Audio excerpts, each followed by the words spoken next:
So when I first get in the water, it's murky. And as you keep going, it slowly opens up. You have these mountains on both sides of you, but of coral, these living animals. And as you keep going, you hear crunching noises, parrotfish eating the algae off coral. You hear snapping shrimp, you hear little pops and crackles.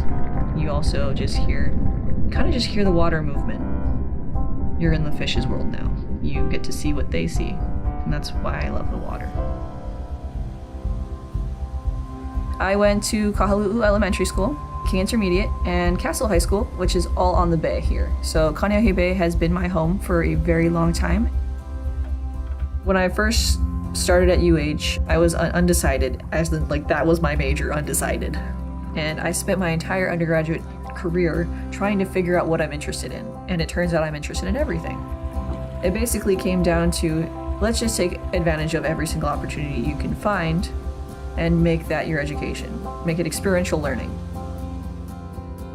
We hear a lot about how climate change is affecting the big animals like whales and sharks and things like that, but what we don't normally hear about is how climate change is affecting the invertebrates, the smaller animals that live in the reefs, the animals you don't see. If you're underwater and you hear that popcorn noise like snapping and crackling, that's actually tiny shrimp.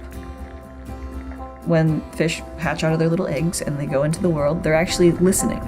They're listening to the healthy sounds of a reef. So if they listen to snapping shrimp, this large bioacoustic presence that happened on the reef kind of send a cue to fish, hey, this is a healthy reef. This is somewhere we should settle.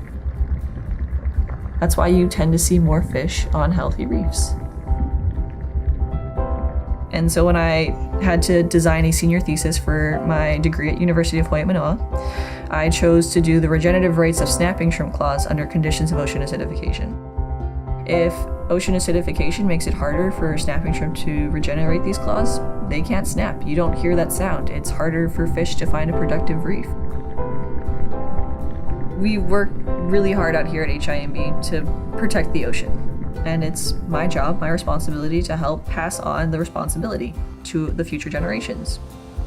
To have more people love the ocean and want to take care of it.